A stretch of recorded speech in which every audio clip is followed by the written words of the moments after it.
I lived every breath for him, loved him more than I loved myself. And he made my life hurt more than death ever could. But then, I turned my pain into the poison that slowly killed every part of him. I still remember the way his voice sounded the first time he said my name. It was like the world had stopped spinning for a second, like time folded itself around us. In that moment, I let myself believe. Maybe I was finally someone worth loving. His name was Aiden. And to me, Aiden wasn't just a person. He was a place. The place where I felt safe. The place where I felt seen. The place where my broken edges didn't make me feel like shattered glass, but like stained glass. Beautiful in my ruin. I had nothing when he found me. No friends, no family that cared, no future that looked like it wanted me.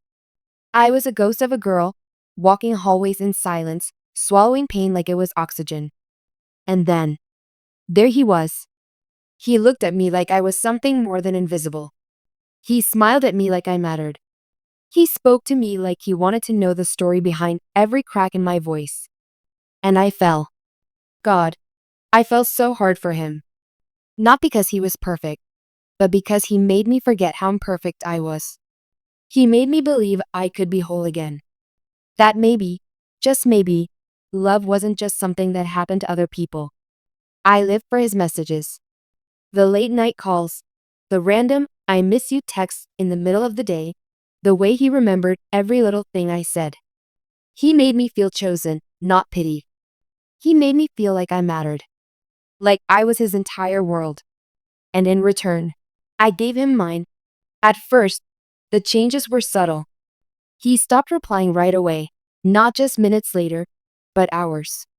I told myself he was busy. He had his own life. I had no right to expect too much. Then came the canceled plans. He'd promise a movie night, then text me 2 hours late saying he forgot.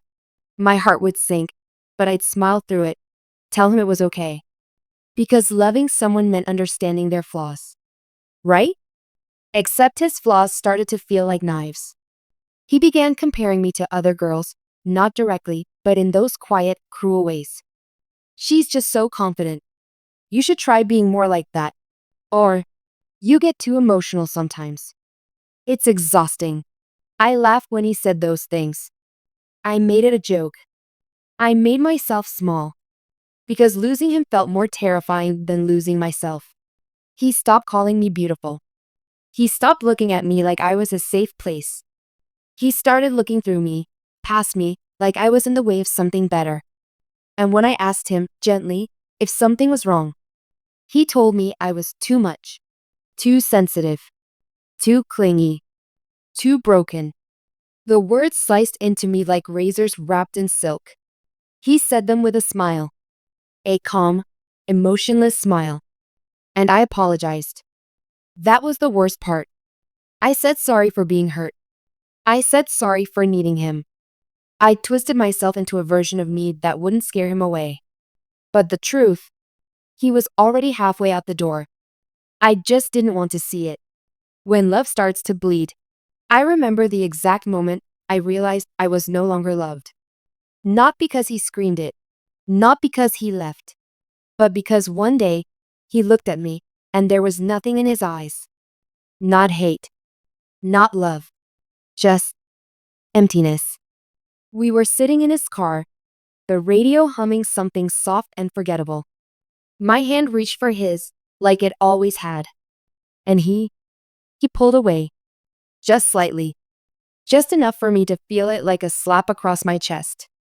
I didn't say anything. I didn't ask why. Because by then, I had learned that questions made him cold. And silence was the only way to survive him. But inside me, something cracked. And once it cracked, the memories started replaying, faster, sharper, clearer. Every time he made me feel small. Every lie he smiled through. Every touch that felt more like control than comfort. There was this girl, Lena. She laughed too loudly around him. Took too many photos with him. Tagged him in too many late night stories that he never let me see. I noticed. Of course, I noticed. but I kept swallowing it. That rising scream inside me. Because I was terrified of becoming the crazy girlfriend he already joked about. "You're imagining things," he said when I asked if something was going on. "You're insecure," he added, like it was a diagnosis. And maybe I was. He made me that way. He'd flirt in front of me. Smile when I froze. Say, "You know you're the one I come home to." Like that was a gift. Like being the last choice was somehow enough. I once caught him texting her, Lena, at 2 a.m. He said it was nothing. That I was invading his privacy. That real love didn't need constant proof. So I stopped asking. And started breaking. Slowly. Quietly. Every morning, I woke up a little more hollow. Every night, I went to sleep with the ache of being unwanted. But I still stayed. Why? Because I loved him more than I loved myself. Because I thought loving him harder might save what was already dead. Because I didn't know who I was without him. I had built my identity around being his. And he had built his ego around watching me crumble. I stopped wearing certain clothes, the ones he said made me look desperate. I cut off friends, the ones he said were too opinionated. I changed how I laughed, how I spoke, how I existed. All to keep a version of love that had started to feel like slow poisoning. And then came the night that ended everything. We were at a party. One of his friend's birthdays. He didn't want me to come, but I insisted because I had this sinking feeling in my gut. He didn't touch me the whole night. Didn't even look at me. But he did look at her. Lena. The way he used to look at me, like I was magic. Now he looked at her like she was made of fire, and he wanted to burn. They disappeared for 20 minutes. I stood in the corner, holding my drink like it could anchor me. People laughed around me like I wasn't drowning in plain sight. When he came back, he smelled like her perfume. And he smiled at me like I was an obligation, not someone he once said he'd never live without. I didn't cry. Not then. I waited. We got home. He turned his back to me in bed. And I stared at the ceiling, realizing the truth I had been running from for months. He didn't love me. He enjoyed watching me love him while he destroyed me. That night, I finally let myself break. No more defending him. No more forgiving what he never even apologized for. He had gutted me with every smile, every excuse, every lie. But he didn't know. I was no longer the girl who needed him. I was becoming something else entirely. Something colder, smarter, deadlier. Something he wouldn't survive. The morning after the party, I didn't speak. Not because I was silent, but because I was listening. To everything. To every lie he mumbled while brushing his teeth. To every fake smile he gave me over breakfast. To every moment he thought I was still that girl, the one who would believe him. Again. He didn't notice anything different about me. Because men like him never do, until it's too late. I got better at hiding the war inside me. I smiled at him. Kissed him like nothing was wrong. I laughed at his stories, listened to his plans, acted like his shadow. But in my silence, I was studying him. I started watching how he moved, who he messaged, where he went, how he lied. He was so careless, so comfortable in his betrayal. He forgot that even the most shattered woman can still sharpen her edges. I found out he was seeing her, Lena, almost every night. He'd tell me he was working late or with the guys. But I knew better. I even followed him once. Parked my car across the street and watched his silhouette in her window. He had no idea. And I didn't confront him. No screaming, no crying, no begging. Because that's what he expected. And I don't give men like him the satisfaction of seeing me broken anymore. Instead, I started planning. I knew every password, every app. He had trusted me with everything because he believed I was still under his spell. But the spell had shattered. And now I was the one writing the ending. I downloaded his conversations, screenshots, call logs. I found pictures, audio messages. Enough to destroy him, slowly. He wasn't just cheating. He was boasting about it. To his friends. About me. She's obsessed with me. So easy to control. Bro, she cries if I don't text for an hour. It's pathetic. I don't even like her anymore, but she worships me. I can do whatever I want. I sat there at 3 a.m., reading those words, shaking, not from sadness, but from the heat of something new inside me. Rage. It didn't burn like fire. It was colder than that. It froze every part of me that used to ache for his love. That was the night I stopped grieving. I wasn't heartbroken anymore. I was haunted, and I was ready to become his worst nightmare. Because here's the thing about people like Aiden. They never see the danger in the ones they break. They never imagine that the woman they crushed under their boots will rise, sharper, colder, and beautifully cruel. But I did. And every move I made from then on was a step toward making sure he never forgot what he did to me. Revenge isn't loud. It doesn't scream. It doesn't storm through doors. Real revenge is quiet. It smiles like nothing's wrong while laying every brick of your downfall in silence. And that's exactly what I did. First, I mirrored him. I gave him the same emotional void he trained me to live with. No more sweet texts. No more checking in. No more soft eyes when he walked through the door. He started noticing. Are you okay? You've been distant lately. I smiled, the same smile he used when he lied to me. I'm just tired. And that's how it started. Then I got smarter, crueler, but quietly. I started forwarding those screenshots to myself. His cheating, his bragging, his lies, his insults.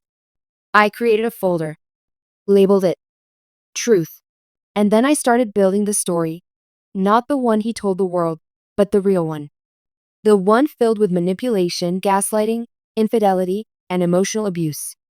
But I didn't just want to expose him. That would have been too easy. No. I wanted him to lose everything, slowly. The way I lost myself. So I went after the things he cared about most. His reputation. His ego. His sense of control. He was applying for a prestigious job at a top firm, something he talked about for months. He needed a clean image. A perfect relationship to parade. A stable home. So I gave him exactly what he needed, the illusion of perfection. I posed with him for pictures.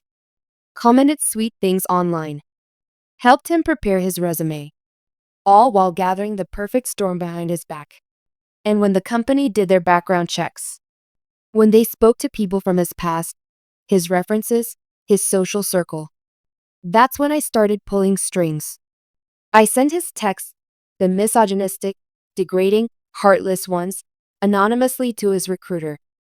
I posted subtle hints online, not enough to point to me, but enough to raise questions. And then I made sure that one of his closest friends, the one he secretly envied, found out about Lena. They were brothers, practically. And betrayal like that? It destroys even the strongest bonds. Within a week, the cracks began to show. He got an email that said, "We've decided to move forward with other candidates." He raged for days. Punched a hole in his wall. Accused everyone but himself. I watched in silence, sipping my tea, nodding like I was still on his side. He didn't know the woman sitting across from him was the same girl he broke. Only now, she was wearing his ruin like armor. They say karma works in mysterious ways. But mine? Mine wore red lipstick and a smile he couldn't read anymore. The job rejection was only the first thread. Once it pulled loose, everything else began to unravel faster than he could stitch it back together. And I made sure of that. His closest friend, Caleb, found out about Lena 2 days after the job rejection. I didn't tell him directly, of course. That would have been too obvious. No, I just sent him a message from an untraceable account. A few screenshots of Lena and Aiden. A date, a time, a location. He confronted Aiden in the middle of a party, in front of everyone. Pushed him. Screamed at him. Called him a backstabbing coward. Aiden tried to lie, of course. That's what he was good at. But Caleb had the proof. My proof. Their friendship? Dead in under 10 minutes. And just like that, Aiden was alone. But I wasn't finished. Because Aiden loved his image. He loved being admired, envied, worshipped.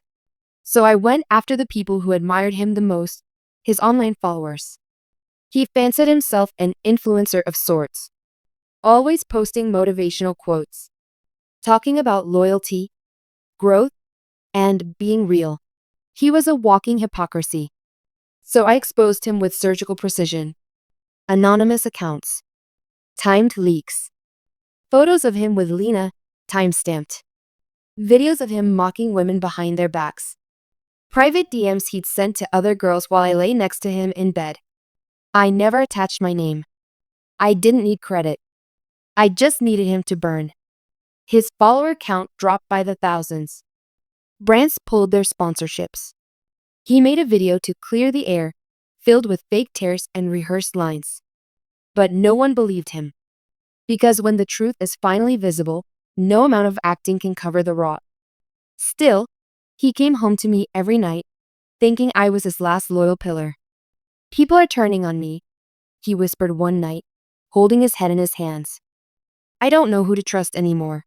I sat beside him, rubbed his back, kissed his temple, and I whispered, maybe you should have treated people better.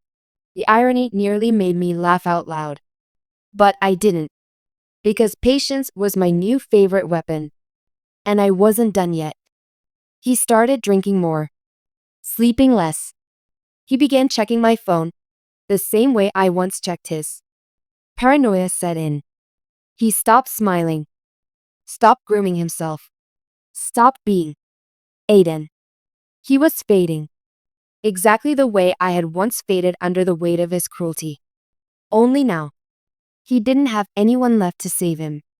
And I watched, calm, beautifully detached. Because there is no sweeter satisfaction than watching a man drown in the pain he once handed you with a grin. By now, Aiden was a ghost of who he once was. The confident smirk he wore like a crown had cracked. His voice, once so loud and sure, trembled more often than not. The man who once controlled every room he walked into, now flinched as shadows in his own home. And yet, he still clung to me, like I was his last safe place. The irony would have been amusing if I hadn't bled so long under the weight of his false comfort. He thought I was still his. Still that same girl who once waited by the door at 2 a.m., crying over why he didn't come home. Still the girl who believed his lies even when the truth was rotting in front of her. He didn't know she died. The night I followed him to Lena's place, the night I saw his silhouette laughing in someone else's window, that's when she took her last breath. And the woman who rose from her ashes. She wasn't built for breaking. She was built for ending things. Now, everything was in place. His friends? Gone. His job? Lost. His reputation? Ruined. His self-worth? Cracked wide open. But still, I hadn't given him the one thing he truly deserved. The truth. So I waited. For the perfect moment. It came one rainy evening. He came home soaked, defeated, carrying that pitiful look he wore like a mask lately. He sat down at the kitchen table, wet hair dripping onto the floor, shaking slightly. I don't know what's happening to me, he said, voice cracking. I think I'm cursed. I almost laughed. You're not cursed, Aiden, I said, pouring him tea. You're just finally living the life you earned. He looked up, confused, vulnerable. So used to my softness, my patience, my blind forgiveness. He didn't recognize the woman standing across from him now. I walked over to him, slow and steady, sat down across the table, laid my phone between us. One tap and every message, every video, every photo I had collected over the months lit up on the screen. His face turned white. What is this? He whispered. It's your truth, I said. The parts of you you thought you buried deep enough for no one to find. He tried to speak, but I raised a hand. Don't bother lying. I know everything. About Lena. About the other girls. About what you said about me behind my back. About how you laughed when I cried. He reached out, like touching me would fix what he'd broken. I pulled away. You know the funny thing? I asked softly. You thought you destroyed me. You thought I'd stay small. Quiet. Broken. Tears welled in his eyes. For the first time, real ones. But I didn't. I whispered. I watched. I learned. And I waited. He covered his face, shaking. Why didn't you just leave me? I leaned in close. Because monsters like you don't deserve an easy ending. Then I stood up, left the phone with him, walked to the door, and turned back one last time. Oh, and Aiden. I smiled, but it didn't reach my eyes. This? Everything you've been going through? The downfall? The silence? The betrayal? It wasn't bad luck. It wasn't karma. It was me. His mouth parted in horror. I walked out into the rain. And for the first time in years, I felt clean. I didn't look back after that night. Not once. No second thoughts. No regrets. Just silence, the kind that follows after a long, violent storm. When the wreckage is complete. People say revenge changes you. They're right. But not in the way they think. It doesn't make you cruel, not if you were never cruel to begin with. It makes you clear. It makes you see the world for what it is. For who they are. And who you've become. After Aiden, I wasn't the same girl. I didn't love like before. Didn't trust like before. Didn't need anyone like before. Because I finally understood that real strength isn't about holding on. It's about walking away when your soul starts bleeding just to keep someone else warm. Aiden tried to call me, of course. Tried to text. Tried to show up at my door. But I was gone. Not just physically, emotionally, spiritually, entirely. He was dead to the girl who once lived for his approval. And that was the deepest cut of all. Because men like Aiden don't fear loneliness, they fear irrelevance. They fear being forgotten by the ones who once worshipped them. And I erased him like a stain from my life. But the world didn't forget. His fall from grace was permanent. Jobs stopped calling. Friends stopped answering. Lena left once she realized his power was a lie. His ego collapsed under the weight of the truth. He started drinking heavier. Sleeping in. Mumbling apologies to shadows that never spoke back. And the final twist? He tried to paint himself as the victim. Made a post one day, an open letter on social media. I was broken by someone I thought I could trust. She turned everyone against me. I read it. Smiled. Because now he was living my story. Only he had no one to hold him like I once did. No one to wipe his tears or remind him he was loved. No one to heal him. And that's when it hit him. Not the regret. Not the loneliness. But the terrifying realization. I was the last person who ever truly loved him. And I was the one who destroyed him. He made me feel like I wasn't enough. So I made sure he would spend the rest of his life realizing he never was. I didn't just leave him. I became his mirror, reflecting back every scar he carved into me. And now, every time he looks in the mirror, every time he closes his eyes, he doesn't see the man he once was. He sees me, the woman he broke, the woman who rose from the ashes, the woman who kissed him while planning his ruin, the woman who loved him, and then made sure he'd never recover from what he did. Because sometimes, the sweetest revenge isn't ruining a man's life. It's becoming the wound he can never stop bleeding from.